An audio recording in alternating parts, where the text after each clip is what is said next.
Hello students, जय हिंद। कैसे हैं आप सभी लोग? उम्मीद करता हूं सभी बहुत ही बढ़िया होंगे। जनवरी 2022 का करंट अफेयर्स का क्विज है ये, तीसरे हफ्ते का।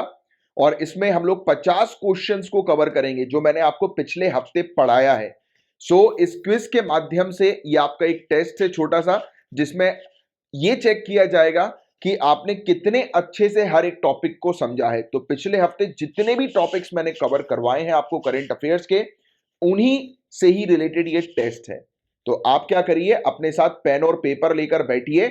मैं आपको क्वेश्चन बोलूंगा, उसका सॉल्यूशन बताऊंगा और उसका आंसर आपको बताऊंगा।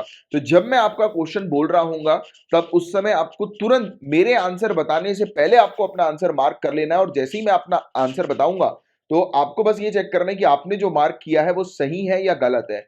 तो आप राइट और रॉन्ग अपने पेपर पर जो है वो मार्क कीजिएगा, और जितने राइट आपके होंगे, राइट, तो at the end of this quiz आपको नीचे कमेंट बॉक्स पर लिखकर बताना है कि आपने टोटल कितने क्वेश्चंस का सही जवाब दिया है। राइट, सो चलिए स्टार्ट करते हैं इस पर्टिकुलर क्विज को। तो बहुत ध्यान से हर एक क्वेश्चन को सुनिएगा, बहुत important topic. Regional comprehensive economic partnership का ये टॉपिक है। क्या इस आरसीईपी का मेन एम ये है कि क्रिएट करना एक इंटीग्रेटेड मार्केट को 16 मेंबर कंट्री के साथ? तो क्या इस रीजनल कॉम्प्रिहेंसिव इकोनॉमिक पार्टनरशिप में 16 कंट्रीज हैं? बताइए। और इस पार्टनरशिप के अंडर यूएसए और चाइना जो है वो हेल्प करेंगी ऑस्ट्रेलिया को कि न्यूक्लियर पावर्ड सबमरीन एक्वायर करने में, परचेज करने में। तो बताइए कि कौन सा स्टेटमेंट करेक्ट होगा? तो दोनों ही स्टेटमेंट इनकरेक्ट हैं, दोनों ही गलत है। Right, next question. नेशनल युवा दिवस की यहां पर बात हो रही है कि नेशनल युवा दिवस को 12 जनवरी को ऑब्जर्व किया जाता है। किस, मतलब जो आइडियाज हैं, मतलब कि नेशनल युवा दिवस में किसके डॉक्ट्रिन्स को, किसके सिद्धांतों को, किसके विचारों को जो है वो फॉलो किया जाता है? तो आप जानते हैं कि 12 जनवरी नेशनल युवा दिवस स्वामी विवेकानंद जी से एसोसिएटेड है। तो करेक्ट आंसर इज ए। बिना ऑप्शन देखे ही आपको आंसर पहले ही आ जाना चाहिए, क्योंकि इतने अच्छे से मैंने आपको पढ़ाया हुआ है। तो आपको ऑप्शन देखने की भी जरूरत नहीं इस प्रकार के सिंगल क्वेश्चंस की। राइट, स्टेटमेंट वाइज क्वेश्चन है तो समझ में आता है कि आपको पूरा पढ़ना है। बाकी जो स्टेटमेंट वाइज नहीं है, पहले ही उसका आंसर आपके पास आ जाना चाहिए। अब एक बहुत अगेन एक विवेकानंद जी से रिलेटेड एक क्वेश्चन कि विवेकानंद को मेकर ऑफ मॉडर्न इंडिया, आधुनिक भारत का निर्माता किसने कहा था? विवेकानंद जी को तो आप जानते हैं सुभाष चंद्र बोस जी ने कहा था। C is the correct answer. Right, वैसे तो मेरे पास option A B C D है, बट मैं डायरेक्टली आपको करेक्ट आंसर बता रहा हूं, क्योंकि आई डोंट थिंक कि आपने इतने अच्छे से पढ़ा होगा तो कि आपको ऑप्शन भी सुनने की आवश्यकता है, पहले ही उसका आंसर आपको आ गया होगा। राइट, मिशन गगनयान एक बहुत इंपॉर्टेंट टॉपिक है। तो मिशन गगनयान, क्या ये इंडिया का इंडिजीनियस एंटी मिसाइल प्रोग्राम है? क्या mission Gaganyaan anti missile programme है? क्या ये एक ऐसा प्रोग्राम है जिसमें Indian human space flight mission हम लोग को देखने को मिल रहा है लो अर्थ ऑर्बिट के लिए? बताइए।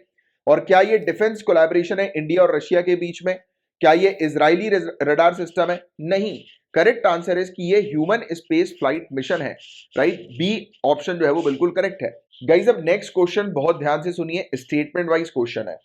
आसाम और मेघालय के बीच में 180 किलोमीटर से कम की बाउंड्री हम लोग को देखने को मिलती है। बताइए।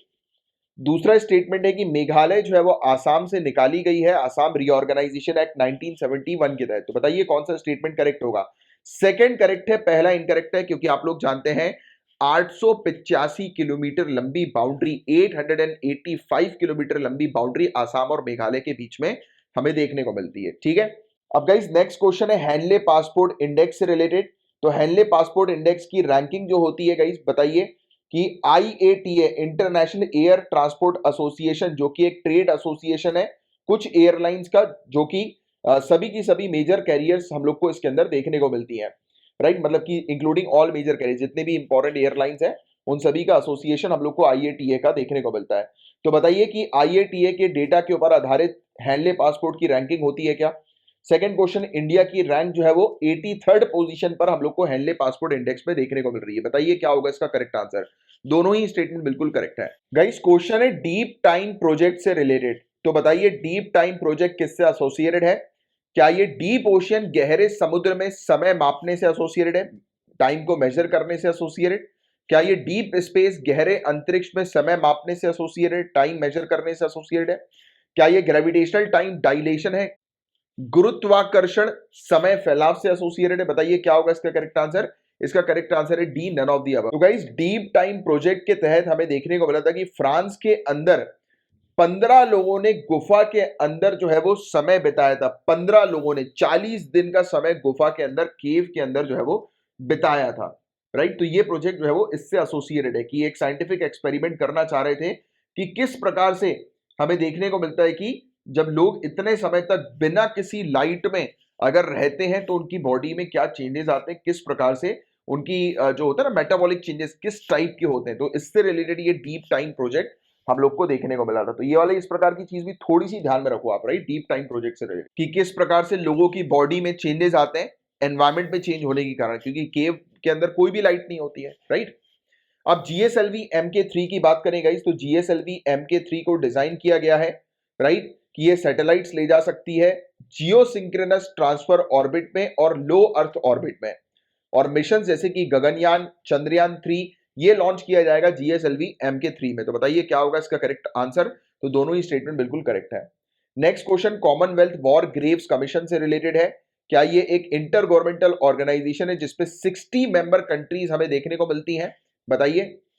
और इसका गठन जो है वो किया था sir Winston Leonard Spencer Churchill के द्वारा। तो बताइए इसका क्या होगा करेक्ट आंसर। तो दोनों ही स्टेटमेंट इनकरेक्ट है।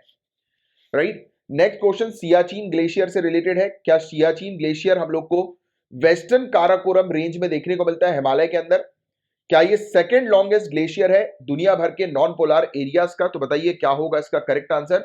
तो सेकंड स्टेटमेंट इनकरेक्ट है, first statement second statement correct है, फर्स्ट स्टेटमेंट इनकरेक्ट है। तो बी इसका करेक्ट आंसर होगा, क्योंकि आप लोग जानते हैं कि ईस्टर्न काराकोरम रेंज जो हिमालय की है वहां पर हम लोग को ये सियाचिन ग्लेशियर जो है वो देखने को मिलता है। Right, clear.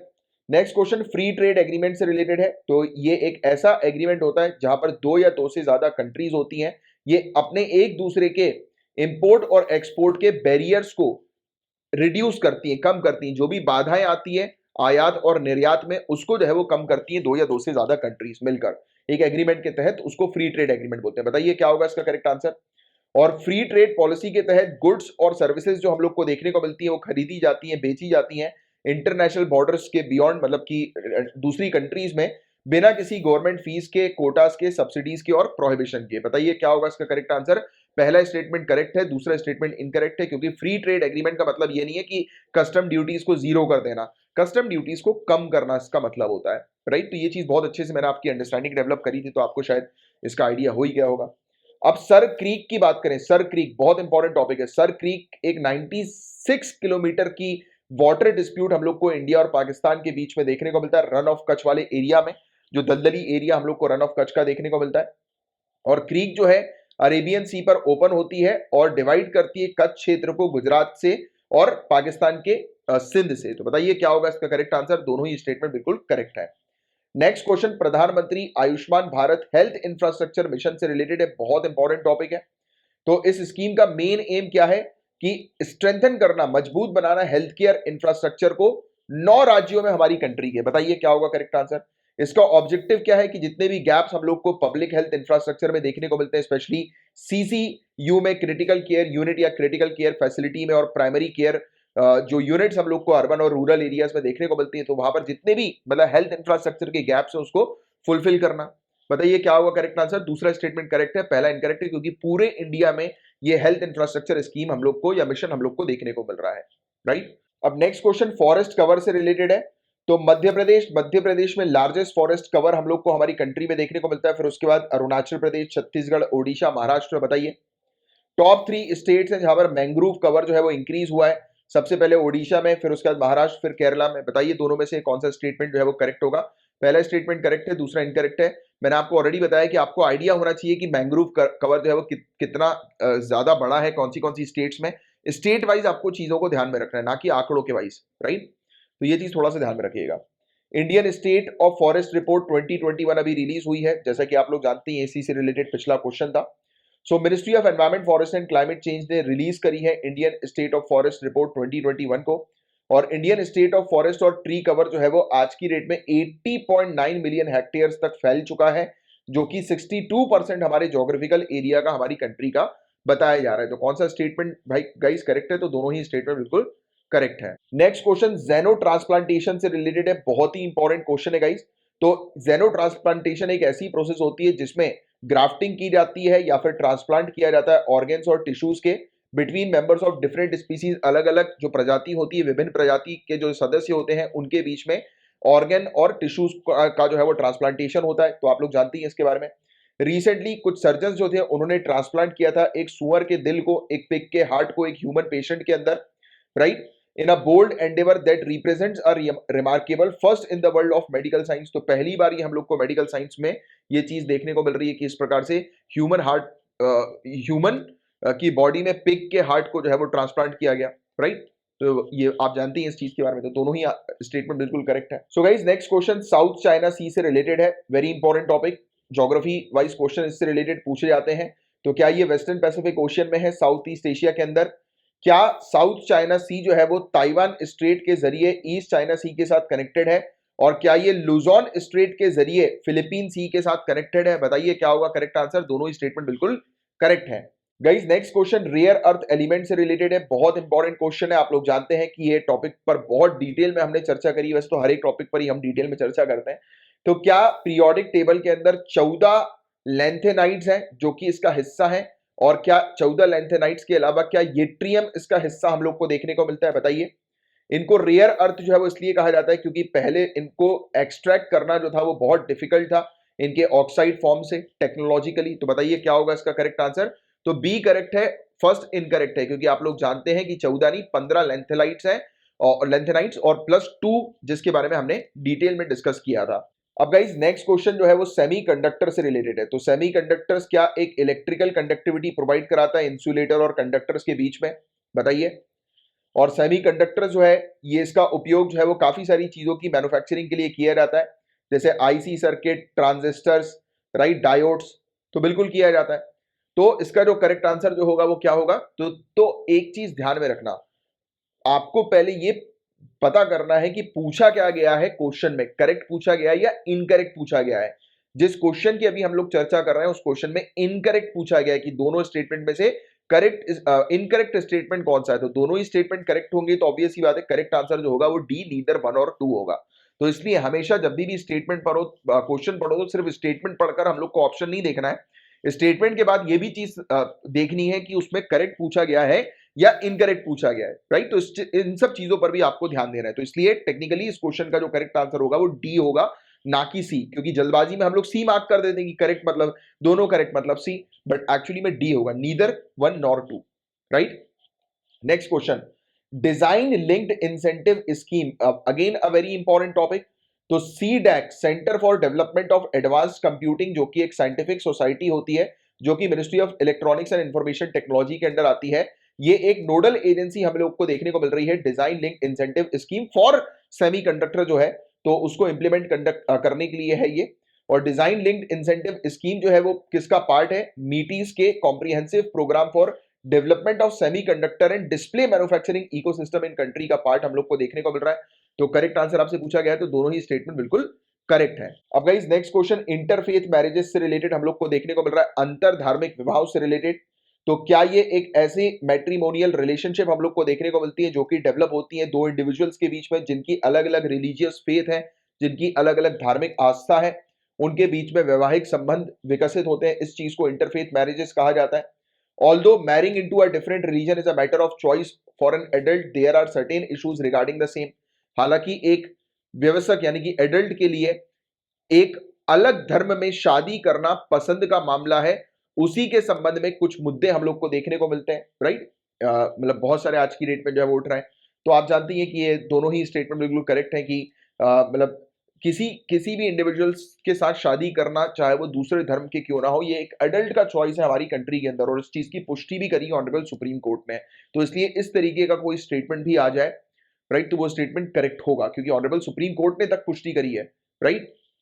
और इसके अलावा स्पेशल मैरिज एक्ट 1954 की बात करें गाइस, तो ये एक ऐसा कानून हम लोग को देखने को मिलता है जो कि इंटर रिलीजियस और इंटर कास्ट मैरिजेस जो हमारे इंडिया के अंदर है तो उसको रजिस्टर करवाता है, राइट। भारत के अंदर अंतर धार्मिक और अंतर जातीय विवाह जो होते हैं उनको मान्यता प्रोवाइड कराता है, उनको रजिस्ट्रेशन करता है, उनका पंजीकृत करता है, राइट। और ये कानून जो है वो सिर्फ apply only to Indian citizen who belong to different caste and religion.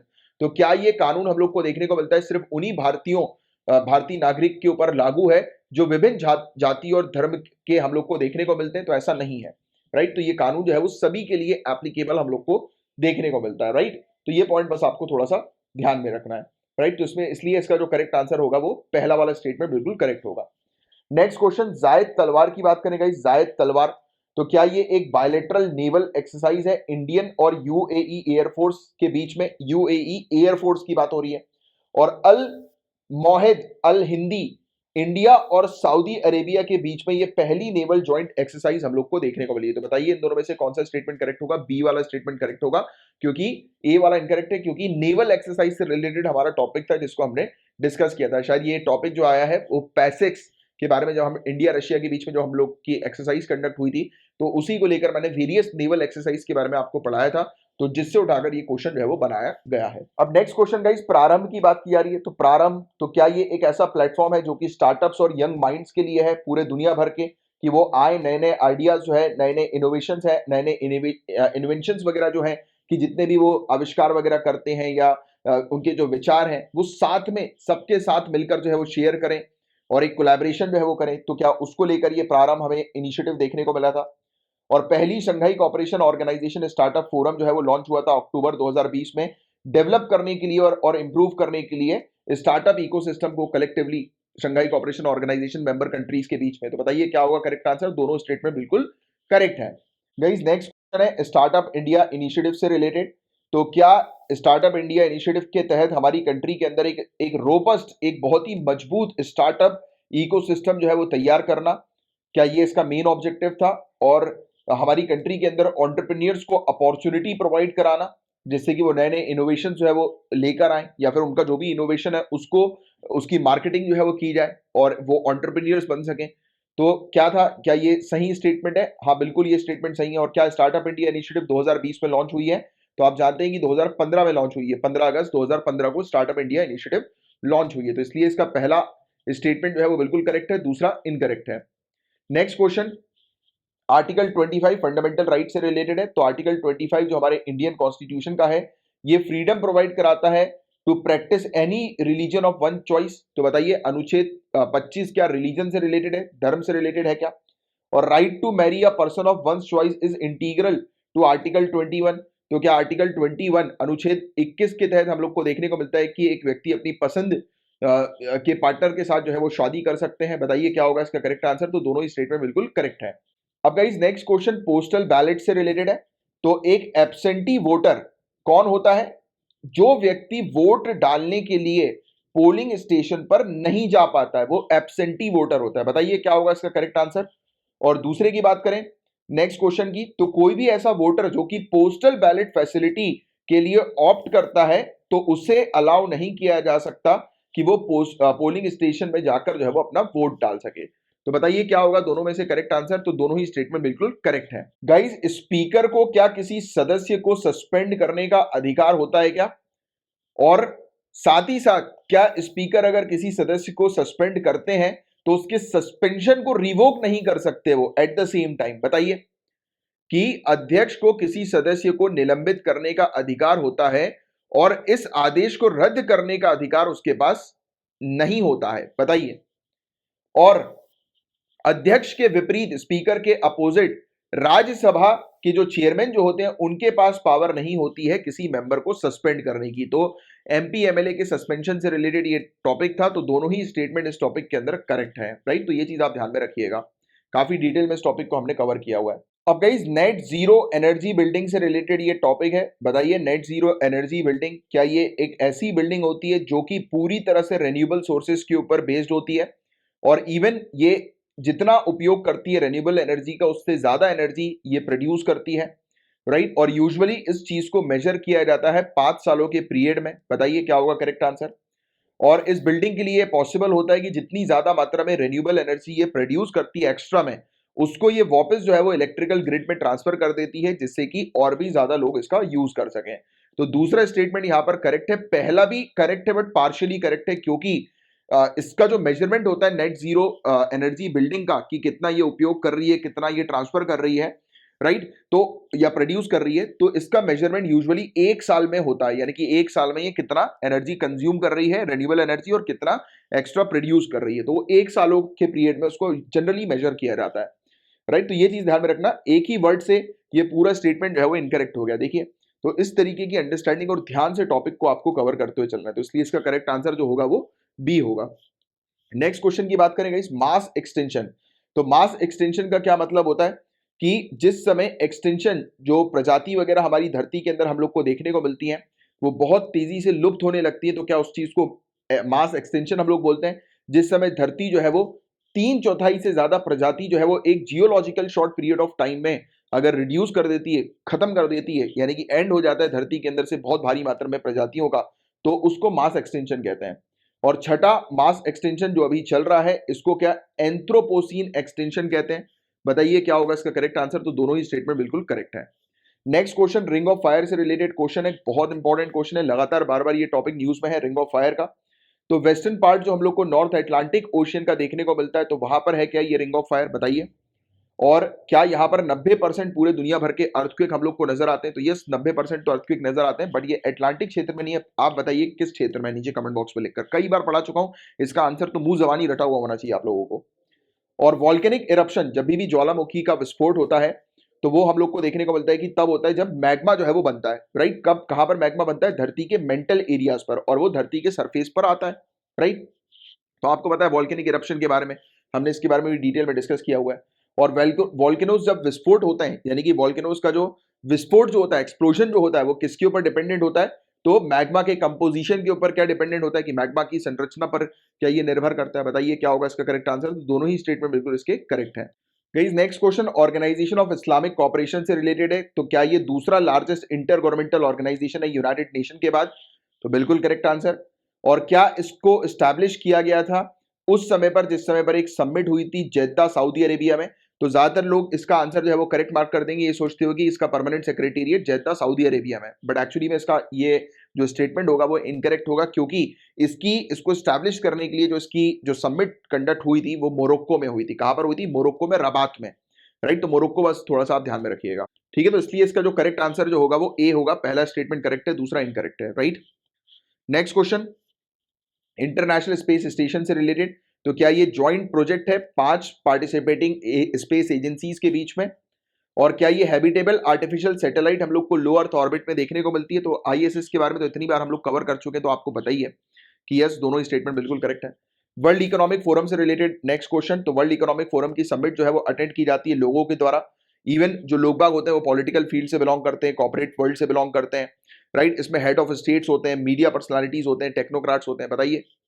और ये एक स्विस नॉन प्रॉफिट ऑर्गेनाइजेशन है जो कि 1971 में स्टैब्लिश हुई थी। तो दोनों ही स्टेटमेंट बिल्कुल करेक्ट है। अब next question guys inter state water dispute से रिलेटेड है, अंतरराज्यीय जल विवाद से रिलेटेड है। तो inter state water dispute act 1956 provide कराता है एक लीगल फ्रेमवर्क कि ऐसे डिस्प्यूट जो हम लोग को देखने को मिलते हैं जो कि आपस में स्टेट्स के बीच में होते हैं पानी को लेकर, राइट, वाटर को लेकर, तो उसको रिजॉल्व करने के लिए ये जो है वो कानून काम करता है। राइट, बट ये कोई भी टाइम लिमिट जो है वो सेट नहीं करता कि कितने टाइम ड्यूरेशन में जो है वो डिस्प्यूट्स को रिजॉल्व किया जाएगा।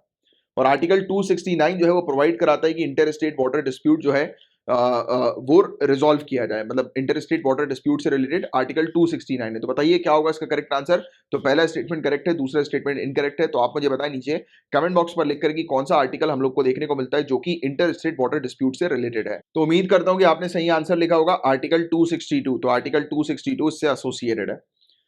सो अब बहुत ध्यान से सुनिएगा। वे भक्ति आंदोलन के उत्तर भारतीय रहस्यवादी कवि थे। He was North Indian mystic poet of Bhakti movement. उनकी जयंती माघ पूर्णिमा में को मनाई जाती है। His Jayanti is celebrated on Magh Purnima. और उनके प्रसिद्ध शिष्यों में से एक संत मीराबाई थी। उनके फेमस डिसाइबल में से एक संत मीराबाई थी। वो कौन थे बताइए। कबीरदास जी थे, गुरु रविदास जी थे, रामानंद जी थे, या चैतन्य महाप्रभु थे। बताइए। तो correct answer is Guru Ravidas. तो you know about it, right, we have discussed a lot about Guru Ravidas जी।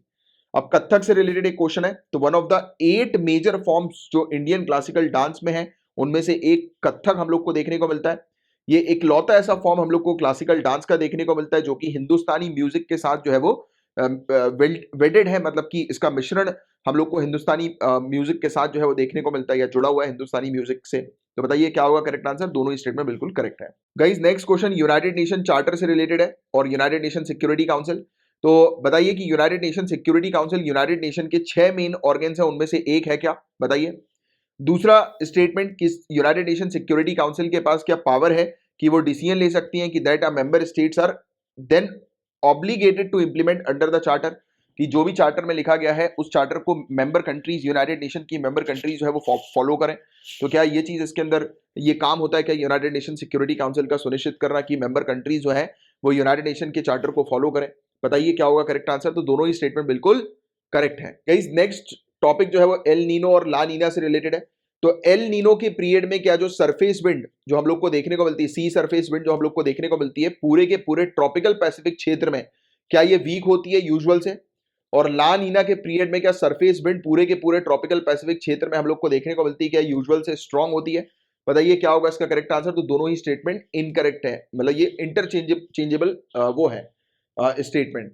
अब नेक्स्ट क्वेश्चन अगेन, तो एल नीनो इवेंट के समय पर वेस्टवर्ड ब्लोइंग ट्रेड विंड जो हम लोग को देखने को मिलती है, क्या वो इक्वेटर पर वीक हो जाती है क्या?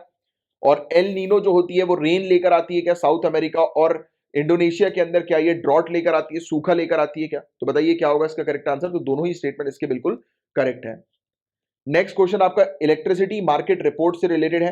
तो इलेक्ट्रिसिटी मार्केट रिपोर्ट जो है वो कौन लेकर आती है? World economic forum, international telecommunication union, international energy agency या इंटरनेशनल रिन्यूएबल एनर्जी एजेंसी? तो बताइए कि ये रिपोर्ट किसकी हम लोग को देखने को मिलती है? आईईए की ये रिपोर्ट देखने को मिलती है, इंटरनेशनल एनर्जी एजेंसी की। अब गाइस नेक्स्ट जो क्वेश्चन है ये है प्रधानमंत्री गति शक्ति मास्टर प्लान का।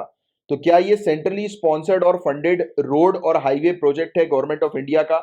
क्या ये एक इंडियन इनिशिएटिव है जिसके तहत हम लोग डीप ओशियन को एक्सप्लोर करेंगे और जिसमें फोकस रखा जाएगा इंडिया के एक्सक्लूसिव इकोनॉमिक जोन और कॉन्टिनेंटल शेल्फ के ऊपर? क्या ये एक इंडियन लेबर लॉ और सोशल सिक्योरिटी उपाय है जिसका मेन ऑब्जेक्टिव है कि राइट टू वर्क को गारंटी प्रोवाइड कराना? या फिर क्या ये एक 100 लाख करोड़ रुपीस का प्रोजेक्ट है जिसके तहत हम लोग होलिस्टिक इंफ्रास्ट्रक्चर डेवलप करेंगे इंडिया के अंदर? बताइए क्या होगा इसका करेक्ट आंसर? तो डी करेक्ट है। काफी सारे लोग ए ऑप्शन को करेक्ट मार्क कर देंगे हाईवे प्रोजेक्ट और रोड प्रोजेक्ट को ध्यान में रखते हुए, बट ऐसा नहीं है। ये जो प्रोजेक्ट है वो होलिस्टिक इंफ्रास्ट्रक्चर डेवलपमेंट प्रोजेक्ट है, ये इंफ्रास्ट्रक्चर को डेवलप करने का प्रोजेक्ट है। 16 मिनिस्ट्रीज इसमें इन्वॉल्व है, याद करो पूरी चीज आपको पढ़ाई थी डिटेल में। Next question international energy agency से रिलेटेड है। तो क्या ये एक ऑटोनॉमस इंटर गवर्नमेंटल ऑर्गेनाइजेशन है? क्या इसका मिशन हम लोग को देखने को मिलता है जो कि 4 मेन एरियाज पर काम करता है? Energy security, economic development, environmental awareness और एंगेजमेंट वर्ल्ड वाइड? बताइए क्या होगा इसका करेक्ट आंसर? तो दोनों ही स्टेटमेंट बिल्कुल करेक्ट है। नेक्स्ट क्वेश्चन दल बदल विरोधी कानून से रिलेटेड है, एंटी डिफेक्शन लॉ से रिलेटेड। तो क्या इसको कॉन्स्टिट्यूशन में ऐड किया गया था 62nd कॉन्स्टिट्यूशन अमेंडमेंट एक्ट के तहत?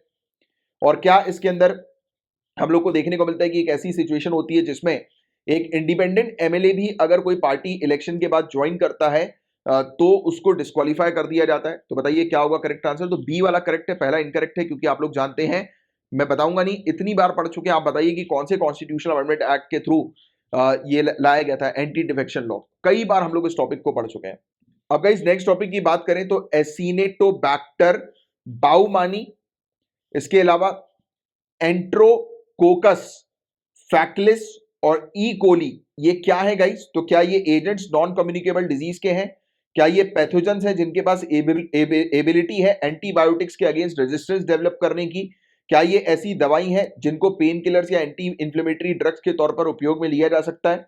क्या ये वेक्टर्स हैं जिनके कारण मलेरिया होता है? तो बताइए क्या होगा इसका करेक्ट आंसर? तो बी करेक्ट आंसर है, क्योंकि एंटीबायोटिक रेजिस्टेंस के बारे में हमने पढ़ा था। तो ये पैथोजेंस हम लोग को देखने को मिलते हैं जो कि डेवलप कर सकते हैं एंटीबायोटिक रेजिस्टेंस को।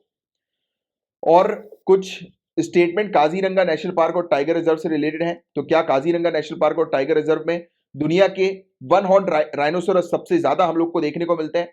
और क्या यहाँ पर टाइगर की डेंसिटी सबसे ज्यादा है आसाम के अंदर? बताइए क्या होगा करेक्ट आंसर? तो करेक्ट आंसर ए है, राइनोसोरस के लिए जाना जाता है, ना कि टाइगर के लिए। अब गाइस जो मैं आपसे क्वेश्चन पूछ रहा हूँ ये question already state civil services में और काफी सारे गवर्नमेंट एग्जामिनेशन में पूछा जा चुका है। भूर सिंह से रिलेटेड, भूर सिंह जो कि बारहसिंगा है, एक मास्कॉट है। तो हमारी कंट्री के अंदर कौन सा टाइगर रिजर्व है जो कि पहला इंडिया में बन गया है जिसने ऑफिशियली इंट्रोड्यूस किया एक मैस्कॉट को, भूर सिंह को? तो ये है कान्हा। तो कान्हा ध्यान में रखना है आप लोगों को, right guys. Next question again anti defection law से रिलेटेड है। आपको याद आ रहा होगा मैंने अभी आपसे एक क्वेश्चन पूछा था कि कौन सा कॉन्स्टिट्यूशनल अमेंडमेंट एक्ट है। तो उम्मीद करता हूं कि आपने सही आंसर 52nd जो है वो लिख दिया होगा। 10th शेड्यूल जैसे कि आप जानते ही हैं। तो एंटी डिफेक्शन लॉ के अंदर क्या पावर दी जाती है एक एमपी को या एमएलए को डिस्क्वालीफाई करने की? ये पावर जो है वो लेजिस्लेचर की क्या पीठासीन अधिकारी के पास होती है, प्रिसाइडिंग ऑफिसर के पास होती है? तो क्या पावर किसी एमपी या एमएलए को जो है वो डिस्क्वालीफाई करने की प्रिसाइडिंग ऑफिसर के पास होती है क्या एंटी डिफेक्शन लॉ के तहत? और क्या ये कानून अलाउ करता है एक पॉलिटिकल पार्टी को कि एक पॉलिटिकल पार्टी दूसरी पॉलिटिकल पार्टी के साथ मर्ज कर सकती है, या फिर एक पॉलिटिकल पार्टी के एटलीस्ट एक तिहाई जो सदस्य होते हैं वो दूसरे पॉलिटिकल पार्टी के साथ जो है वो मर्ज कर सकते हैं? तो इस कंडीशन में हम लोग को देखने को मिलेगा कि एंटी डिफेक्शन लॉ एप्लीकेबल नहीं होगा। तो बताइए क्या होगा, ये करेक्ट होगा या इनकरेक्ट होगा? तो काफी सारे लोगों ने जल्दबाजी में इसको करेक्ट मार्क कर दिया होगा, बट ये स्टेटमेंट इनकरेक्ट है। क्यों इनकरेक्ट है? क्योंकि एक तिहाई नहीं, दो तिहाई, 2/3 लेजिस्लेचर अगर फेवर करते हैं पॉलिटिकल पार्टी के मर्जर को, राइट, और वो मर्ज कर जाते हैं, तो उस कंडीशन में एंटी डिफेक्शन लॉ एप्लीकेबल नहीं होता, ये एग्जेम्पशन होता है, राइट। और पहला स्टेटमेंट इसका करेक्ट है, इसलिए करेक्ट आंसर ए होगा। नेक्स्ट एंड लास्ट क्वेश्चन की अगर हम लोग बात करें गाइस, कुछ लोकेशन है जिसे आपको नॉर्थ टू साउथ में अरेंज करना है, गोलन हाइट्स, जेरूसलम और गाजा स्ट्रिप। बताइए सबसे ऊपर जो है वो गोलन हाइट्स है या गाजा स्ट्रिप है या जेरूसलम है? बताइए क्या होगा इसका करेक्ट आंसर? तो करेक्ट आंसर इज बी 1 2 3। ये एक ही ऑर्डर में गोलन हाइट सबसे ऊपर है, फिर जेरूसलम और फिर गाजा स्ट्रिप हम लोग को देखने को मिलती है, ये इजिप्ट की तरफ आप देखेंगे तो, राइट। तो ये था गाइस पूरा ओवरऑल टॉपिक, और टॉपिक मतलब ये आपकी टेस्ट सीरीज थी। अब मैं उम्मीद करता हूं कि आपने बहुत ज्यादा अच्छे जो है वो ज्यादा से ज्यादा क्वेश्चन जो है वो सही किए होंगे, और आपको पता लगा होगा कि हाँ आपको आप मेमोराइज कर पा रहे हैं टॉपिक्स को, जो भी टॉपिक्स मैंने आपको पढ़ाया आप मेमोराइज कर पा रहे हैं। और इसी टाइप के क्वेश्चन गाइस आपसे सिविल सर्विसेज भी पूछेगी। रेगुलर बेसिस पर फॉलो करो, नियम से रेगुलर रहो, कंसिस्टेंट रहो, आपका एग्जाम में सिलेक्शन होके ही रहेगा। और नीचे कमेंट बॉक्स में लिख कर बताओ कि आपका क्या स्कोर रहा है। तो चलिए अब मैं साइन ऑफ करता हूं, मिलते हैं आपसे रेगुलर लेक्चर्स में। तब तक के लिए bye bye, take care, have a great day ahead. जय हिंद।